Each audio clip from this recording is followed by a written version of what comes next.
Hello, I'm Elaine Clark, jazz volunteer, and today I am sharing The Big Bottom Hunt.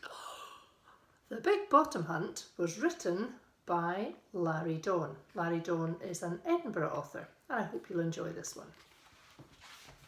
I'll sit down so that you can see the pictures as I read.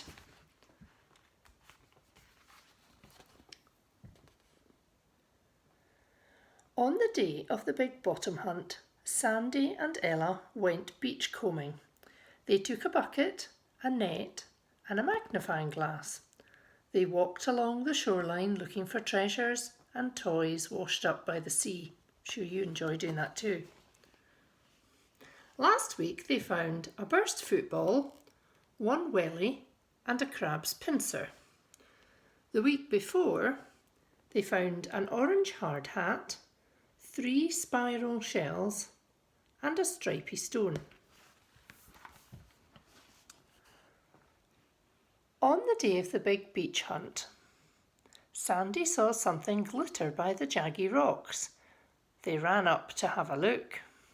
It was a telescope, but it wasn't stained by salt water or scraped by sand and stones. This is too clean and shiny to have been washed up by the sea. It must have been left by a person, said Sandy.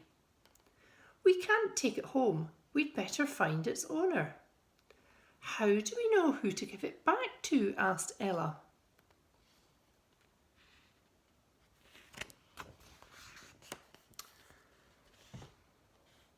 Let's look for clues, said Sandy, who wanted to be a detective when he grew up.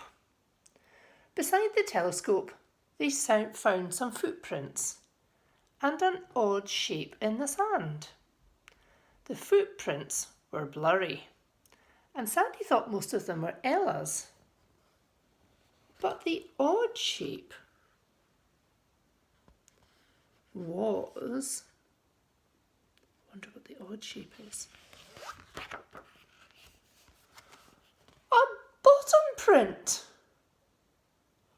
Bottom print, declared Sandy. Someone sat here looking out to sea with their telescope, and they left their bottom print behind on the sand. We just have to find the person whose bottom fits this shape, and we've found the telescope's owner. Do we have to get everyone in the village to sit in this wee hole? Asked Ella. No, the sand will dry out soon and the bottom print will be blown away. We have to preserve the evidence, said Sandy grandly. So they ran home for some big sheets of paper and their art box, and they traced the bottom print. Then the Big Bottom Hunt began.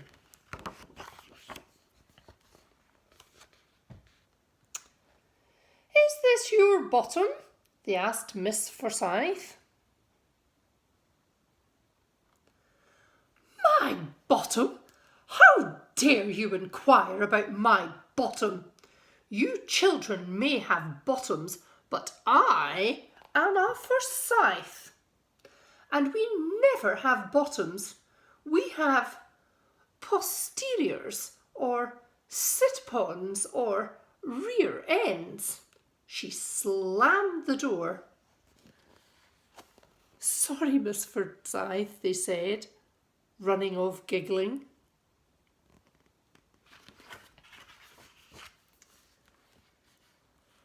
Is this your bottom? They asked Angus. Bottom! He shouted in delight as they put the paper down on the ground and showed him how to sit in it. When he stopped wriggling and giggling, they could see lots of bottom print around the edge of his shorts. You're too wee. It's not your bottom.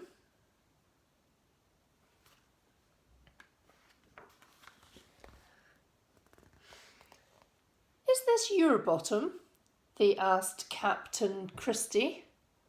I don't think so, he said. Why do you ask? They showed him the telescope.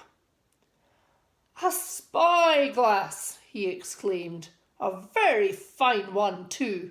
I had a spyglass when I sailed the sea. I used it to find treasure islands and enemy ships. If my bottom fitted, would I get the spyglass as a prize? They put the bottom print on the captain's chair, and he sat down. The whole sheet of paper disappeared underneath his trousers. Sorry, Captain, it's not your bottom.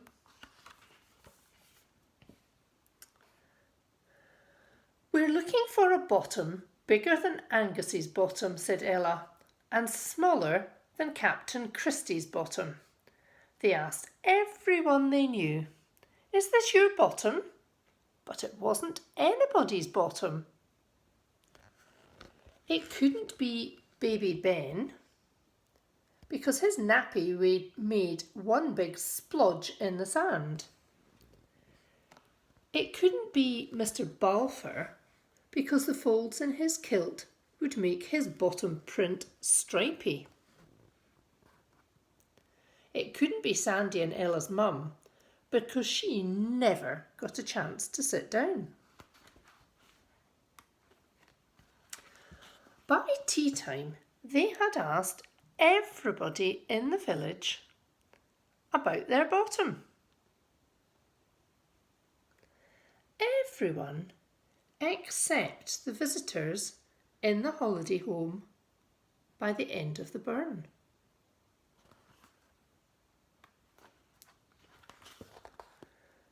We can't ask complete strangers about their bottoms, said Ella. Why not, argued Sandy. They can't be any more offended than Miss Forsyth. Ella had an idea. Maybe we should use the spyglass to see if any of them have the right size of bottom. Through the spyglass, they saw a mum, a dad, a wee boy and a big girl, who all had ordinary sized bottoms. So they took a couple of deep breaths, marched up to the door and knocked.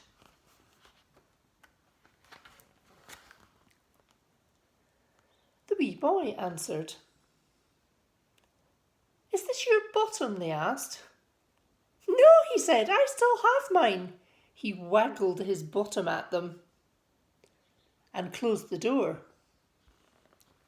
They knocked again. This time the mum answered.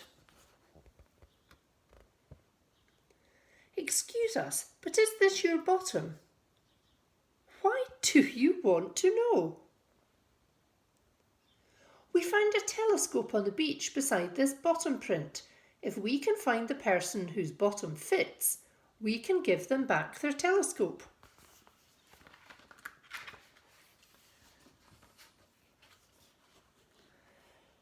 Charmaine, called the mum, and a big girl, who wasn't really so big, just a bit taller than Sandy, came to the door. Is this your bottom? Said Sandy and Ella together. Charmaine laughed. It could be. And she sat down on the bottom print. It fits, they all shouted. Is this your telescope? That's my grandpa's old spyglass, Charmaine said happily. Thank you for finding it. How did you know it was mine? So Sandy and Ella told her about the clues on the beach and their day of detective work and all the bottoms they had seen.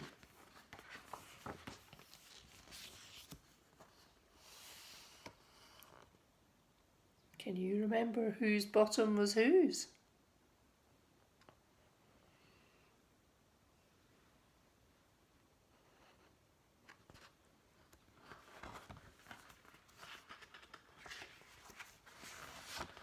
The children met at the beach early the next morning. They looked out to sea with the spyglass. They made footprints, toe prints, handprints, fingerprints, bottom prints, head prints, brother prints, sister prints, a whole beach full of prints. And they played happily ever after, or at least until the end of the summer holidays. And I like the way this story ends. The rear end. And that was The Big Bottom Hunt by Lari Don. Do hope you enjoyed it.